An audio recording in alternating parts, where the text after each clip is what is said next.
Hello, I'm Jim Mahar. I'm from St. Bonaventure University. I'm a finance professor here. And I'm Todd Palmer. I'm also a professor here at St. Bonaventure. I am a management professor. St. Bonaventure is a small school approximately 70 miles south of Buffalo, New York, or about roughly 7 hours west of New York City. So that's where we are. And we are a Catholic Franciscan university. St. Bonaventure has been around here about 150 years. We're a liberal arts school, but we have a very strong area in business, particularly in finance, management, accounting, and marketing. Yes. So, and thank you very much for letting us be part of this conference. Wish we could have been able to come over, but just didn't work with schedules and expenses, et cetera. So this is, I guess, this next best thing we can do, and hopefully you guys can all pay attention, or can all hear this and watch it there. And this is really the first time we've ever done anything like this because we're really excited about it. So without any further ado, let's go ahead and begin the presentation. All right, so the summary of the presentation is that cases are wonderful. Obviously, this whole conference is about cases. However, they do introduce some difficulties for students and teachers. What we will do is show that free technology tools can reduce these problems while also improving the learning for the student and reducing the workload for the teacher. As you can see at the bottom, we have 3 different sections, and you can follow that. So we're right now on case users in the classroom. So history of cases go a long ways, at least to the early 1900s. To get the exact year, it's fairly difficult. In business, and the Harvard Law School started in the 1870s. Most people credit Edwin Gay as the person being the dean, one of the first deans of the School of Business at Harvard, of bringing cases into the business classroom. And currently, obviously, they are very widespread use. A Bloomberg presentation, Quants and Poets, one of their blogs put out in 2012, they surveyed all of the top-ranked MBA programs, and they found that virtually every single one used cases to some extent. The extent was pretty impressive. If you look at class weightings, so your grade, how much of your grade depended on cases, at some schools it was as high as 80%. And the schools were the ones that you expect that are highly associated with cases, Harvard, Darden, at the University of Virginia, Ivy, etc.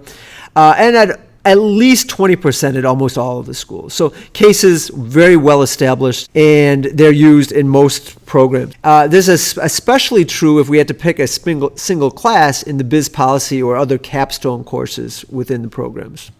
And there obviously are quite a few advantages of using cases. Students get to learn how decisions are made in the real world. They get to learn how to work in teams. They have to make decisions without perfect information. Students experience new topics in a more holistic approach. It's not the silos where, I teach finance and Todd teaches management. It's more a business, looking at a business from perspective of the entire business. So lots of advantages in using cases. Some of this was summarized in 2012 Correa and Mayall paper. Just let me read it. A focus of decision-making, solving real-world issues, working effectively in teams, enhancing communication skills, managing ambiguities and uncertainties, as well as dealing with a range of alternative strategies. Cases enable integration of strategy, financial analysis, corporate finance, and financial modeling, as well as the application of finance theory in the real-world context. This was looking at use of finance cases, but the same holds true across any classroom you want to look at. So, while they have many, many great things, they do have some problems, and the disadvantages, there are some for teachers and there are some for students. For the student, many students have different backgrounds and different experiences. So if they come in, for instance, one of my students who knows a lot about finance gets thrown into a biz policy class with a group of marketing or management people, they are not going to look at it as the same as everyone else. Class discussions are often dominated by a few students. This is especially true when grades are dependent on class participation. So what you end up having is a few students talking most of the time, and quieter students don't get to participate. And that leads to issues. They may not even take the class. So that leads to particular issues in finance, where many times we have been under criticism for not having enough females in the classroom. One explanation that we have seen is that it's possible that we have too much class discussion dominated by a few. Often case material is used in year-end exams, and the presentations of the case may be week one, so students don't have access to the presentation by the end of the year. And finally, students miss a class. If you miss a class, you're in trouble. It's not like you can read a textbook in many cases. You have to somehow get notes from someone. So that's a problem. For the professor, you have many things going on at once. You have a multidisciplinary knowledge need. Benison O'Toole in the 2005 paper talked about this. I can teach finance really well, but if I don't know something about marketing or something about management or something about whatever, it's not going to fit. That holistic classroom setting is not going to work. Teacher must possess different engagement skills. It's not standing up there lecturing. It's sort of guiding the discussion, leading the discussion on. Cases must be continually updated. Again, it's not like notes in a class where you write notes and you may not need to change them for a decade. Cases are constantly changes. Business environment is constantly changing. And there's a real problem that in recent years, in particular, because there are so many cases. If you want to find, whatever, say Walmart case, you search Walmart case online and you're going to get all kinds of the answers, everything else up there. So it's a big problem. Correcting cases is very time-consuming. And finally, group assignments can often result in a free rider problem, where it's very difficult for the professor to know which of the team members is working and which of them is not working. So those are all difficulties. So what we are going to do is introduce some technologies that are all free, or at least have wide free trial periods, that you may want to use to help solve those problems. And I'm just going to quickly mention these. We'll talk about all of them later, but Helpify, Trello, Socrative, and then the whole Google suite of documents, Google Sheets, Google Slides, Google Forms, Camtasia, which this is being recorded on, and Turnitin. When we're looking at cases, we're really looking at a three-part model, and this is one that we based upon an earlier work by Pitt, Crittenden, Planger, and Halverson in 2012. We saw there really being three different phases of a case method. Number one is the creation, number two is learning, and number three is assessment. We think that technology is very appropriate in each and every level, each and every aspect of the case method. As you can see here, some of the broad categories we'll be talking about today include project management, resource curation, instant notifications, threaded communications, instant assessment, and video presentations. And we see these forms, these technologies, really having application all throughout the entire process. As we're going to point out, these have some real big advantages, particularly in the area of feedback. We talk about the tools. We're going to be sort of using our model here, creation, learning, assessments. And you can see here, according to this chart, we have the various platforms and software packages, Helpify, Trello, Google's products, and so forth. And they are actually in the various categories to help us talk about them throughout the next section. The actual case study we're going to be looking at today is my business policy class. I've been teaching business policy for many, many years now. Until the last 3 or 4 years, I taught it in a very traditional manner, and that would be the situation where we would have cases, we'd talk about cases, we'd bring them to class. As many of you who work in case classes probably do too, you often will have a large case project. So it is very common in the United States and maybe in India that a business policy class will often end up with the groups, and these groups or teams of students will be working on these projects throughout the entire semester. Typically, these are a number of different analyses where you're going to be focusing on a single company. Our teams, which we use here at St. Bonaventure, is typically 5 to 6 students. Business policy is a senior level class, so it's the class that everybody is supposed to bring all their resources to bear in order to talk about. So it's the comprehensive course. And one of the major products that we use here is project management. Project management is probably the heart and soul of what we do. And the application we tend to use the most is one called Trello. Now, Trello is the best way to think about Trello is think of Trello as a giant bulletin board with index cards attached to it, and basically using a method where each card is in a column, which is called a list here, allows us to basically physically move the cards around and be able to use the cards to track phases of the project. Trello actually has 3 major parts. First is the board, which is the overall project. The next is the list, which is a series of related tasks. And finally, the card, which is the individual task. Now, if we flip this card, of course, we're doing a hyperflip. Flipping a single Trello card reveals the breakdown of functions associated with a single task. And these are many, many functions here, but I'm just highlighting a few of them.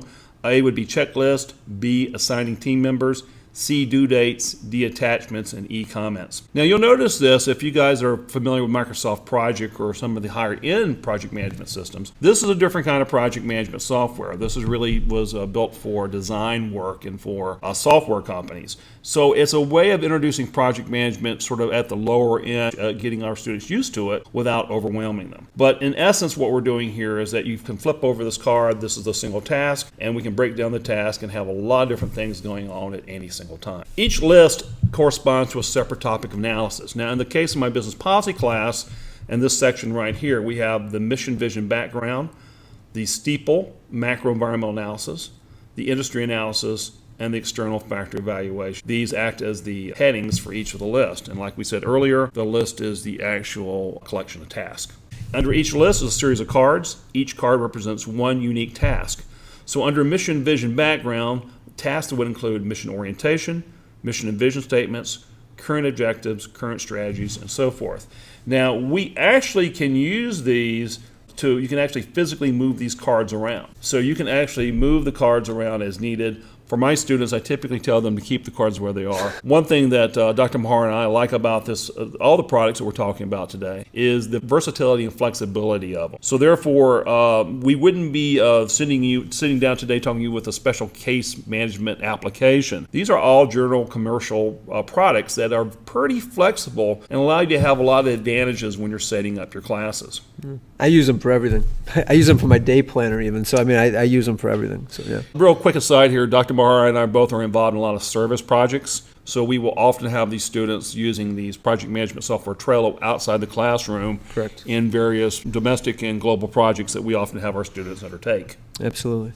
Now, one thing that we really like about Trello is the concept of the threaded comment. Now, I like to refer to this as your digital paper trail, which sounds like a bit of an oxymoron, but my background, I have a law degree, and having a paper trail is very, very important. The threaded comment really allows our students to make a comment about something in a task, and then people can either respond to that task or create new comment. I've found that one of the most difficult things when using email is you have emails all over the place, you're trying to find things, and it's very difficult to use email to manage a project. On the other hand, threaded comments as part of Trello makes it so much easier because you're seeing exactly what the students are saying to each other. You're able to assess them independently, and this project manager, the student leader, has an opportunity to look at these comments and be able to assess what their team members are doing at any particular time. So threaded comments provides a means to encourage all team members to contribute to each part of the project. It reduces the divide and conquer strategy employed by groups. As Dr. Mahar was talking about earlier, when you have this sort of myopia that comes in because you're a finance student or a marketing student, business policy is a class that's really a holistic class. So by using this in threaded comments, we require students to make comments and participate in all aspects of a project, which makes a real big difference. We are not really so much into group projects as we are into team projects. I would say the difference between a group project and a team project is that a group project is where people are doing sequential work. Team projects are when people are doing integrated work. We use, in addition to Trello, one of our big products we use is Google Docs, which I'm sure many of you are already familiar with. American schools, there's a big push right now by the Google to really push their Google education products, and you're seeing more and more of these in the U.S. So students are coming in with a pretty good knowledge of Google, though we find there's still a lot of teaching. We need to be able to get the students more involved in understanding exactly how to use a product. But why do we Google Docs? Well, number one, it promotes collaboration. First and foremost, when you have a Google document, and there are several kinds, you can see here are the forms, sheets, and slides, it just makes it easier for them to collaborate because it's a Web 2.0 platform. It integrates seamlessly with Trello, which is super important given that we use that. It's very easy to search. The tools are extremely versatile. They're also open to third-party application called add-ons, and that allows third parties to write very specific programs using the formats of the various Google Docs to do all sorts of really exciting things too. Just let me interrupt here. This presentation was developed, and we did this on Google Slides when you were across the country. I was here. I mean, it works seamlessly. You can work at the same time. I give it my highest recommendation. As a matter of fact, you're so right, Jim, because when we were doing this, we were able to use some of these collaboration tools. Here's one right here that called Comments, which allows you to basically create a comment, insert it. It's not part of the final document, but Jim and I, for instance, would be talking about the document. I'd be putting in a comment. Jim would respond to the comment, and therefore we have sort of this running dialogue about what we're trying to do with the paper, which was very important given the fact that, as Jim said, we work across the country. The second one here is editing suggestions. This long comments, but allows people who to still go in there, make comments about it without actually being able to edit. And probably the third one that I think is very, very important is revision history. And one thing to remember about Google Documents is that really what you're creating, every time you put in a new word or new character, you're creating a separate web page. And what you're able to do here is that you're constantly saving everything under a Google document. So as a result, if you need to go back and see, gee, what did we do 3 weeks ago, Jim, on the paper? We're able to go back, and it makes it very, very easy to see what everybody did at any particular time. Once again, these are all tools that promote collaboration among the students. And the nice thing about this is not only does it promote collaboration, but allows the instructors to check to see if they are actively collaborating. Now, one product that you may not be as familiar with is something called Google Forms. Actually, it's interesting because there's really no counterpart in Microsoft Office, though I do understand they'll probably be getting something similar like this within a year. With a Google Form, it's really quite simple, though. What you're doing here is you're creating a pre-populated form. So, for instance, in this particular one, we're actually using it for an assessment tool. So we use it for surveys and quizzes, anything like that. What it does, it allows people to actually go into the Google Form, enter information to a field. That field is then moved as data into a separate Google spreadsheet, which means then that people can actually enter data in the Google Form. What does this mean? It means that it gives you a lot of control over how you have the data in the spreadsheet. It saves you a lot of time. Just let me interrupt for 1 second. The way I use this is I have a set format, and for every presentation, the students, all the rest of the students in the classroom have to evaluate the presentation on various, use of technology, use of grammar, et cetera, et cetera. And then I get a spreadsheet with all of this. I then strip their names from it and give that feedback back to the individual students so they can improve their presentation. This example I got here shows how I actually have students collect articles. So in this particular case, the SeaWorld group was able to put the articles into the Google Form, name of the article, link to the article, areas of interest, description, and keywords, which allows us to tag it and allows for easy search. What this does then, this into a spreadsheet, which makes it super easy searchable, but it also allows the students to basically share the information about every article they've learned without every student reading every single article. It's teaching them actually how to manage and curate and collect data.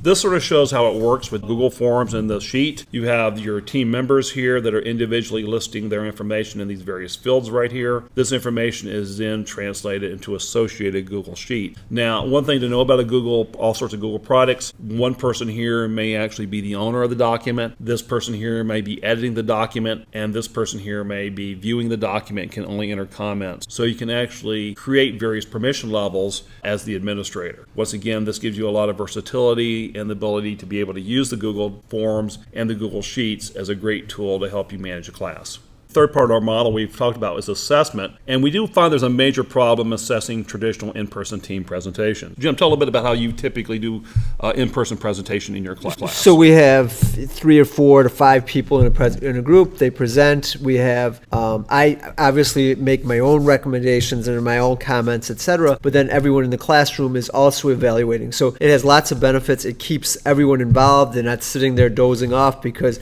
they have to be making comments on their Google Form that goes in, and then I have a list of when they do it, timestamp, etc. So someone can't go in and say, oh, this person did a great job, and I look at the timestamp and it's 2 hours before the presentation was ever made. That doesn't count.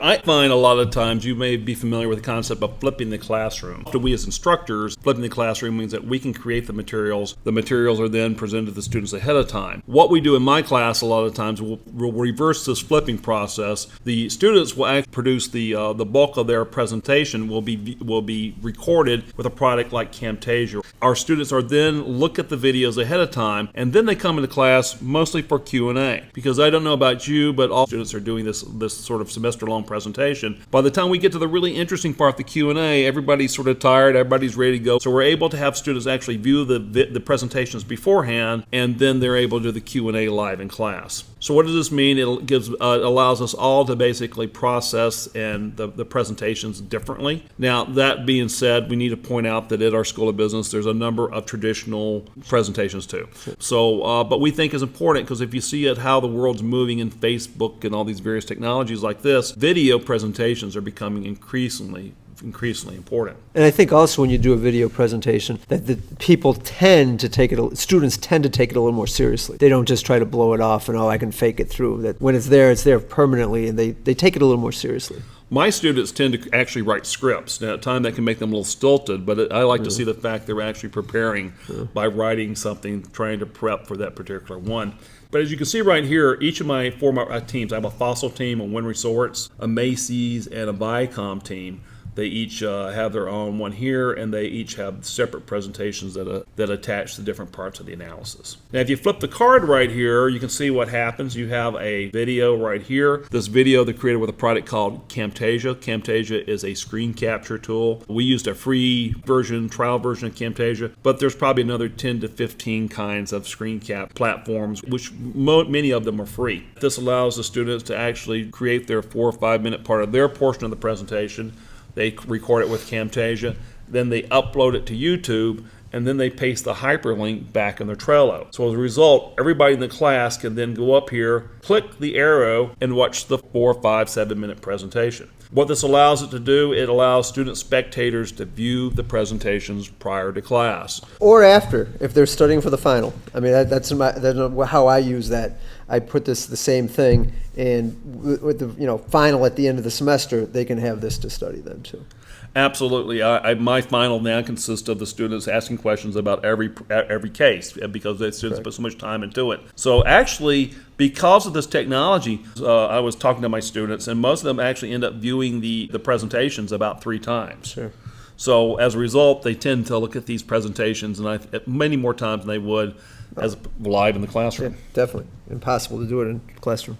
So what happens right here is that student spectators can record their comments in a Google form prior to the class starting. While they're viewing the videos, the Google form actually leads the student spectators through an assessment prior to class. And the result, student spectators ready to ask much better questions during the live portion of the presentation. We actually had some business executives in for a couple of the presentations, and they were very impressed with the fact that the questions were such a high caliber. And part of that is that we think that students can be intimidated in a live case setting. Once again, the more extroverted students tend to take over and so forth. This is a mechanism by which every student in the class can generate questions. So at that point, Jim and I can say, once you ask the question that you recorded in your Google form yesterday, as a result, students get to have a lot more input into the presentations. Now, there's another form of assessment too, not just seeing how the students do, but see how well we do as a school at teaching what we're aimed to do. Assurance of learning is a very, very big thing at all AACSB schools. Todd, you want to talk about how we did this year? Right. What we did is that for AACSB, we're required to do what's called assurance learning, which means are the basic fundamental goals of a program being met. And in one particular case we were looking at was communication skills in the MBA program. So what we did here is that we looked at this as an individual assessment. Now, in the past, what would happen is that I, as an individual professor, would go into the normal presentations and I would evaluate these and say, well, they either met these or did not meet these, the rubric that we came up with. As a result, it was only one professor that was really assessing all these students. And there's a real question when you're doing assurance of learning, especially when you're talking about something like qualitative assessment of presentations. Is that an adequate way of actually making that assessment? We thought not. So what we did here is that we took a random sample of students' presentations. We were able to recruit 5 professors. Jim and I were 2 of them. We were able to assign these students to these professors. The professors would view the videos. They would then click on a Google Doc, and then they would be able to enter the data there. As a result, using screen capture technology, a team of professors were able to make assessments that would have been practically impossible without the technology. I don't know how it is at your school, but at our school, trying to 5 professors into a classroom into 16 different assessments over the impossible. It would have been just impossible. Absolutely impossible. And we did this at our own time at home, wherever you can watch this video, grade it on your own time, submit it. It worked flawlessly. It probably took no more than 30 minutes. And once again, if you're the kind of professors like we are at Bonaventure, you need to make things so that the transaction cost for doing this for the professors and other people that are doing the assessments are low. You don't need to come in, do it from home, et cetera. So wonderful, very big success. So. Well, Jim and I would like to thank you very much for listening to us. We hope that we have a chance to talk to you live, but this was our backup. We would like to take your questions, and I'm assuming that we're going to be talking with the coordinator of this session to see exactly how we will be doing questions. Sure. But Jim, any other final comments? No, thanks for having us, and learned quite a bit doing it, and maybe sometime we can come visit you, or you guys can come over here. We would love for you guys to come over here, and thank you so much for your time, and then we will take your questions.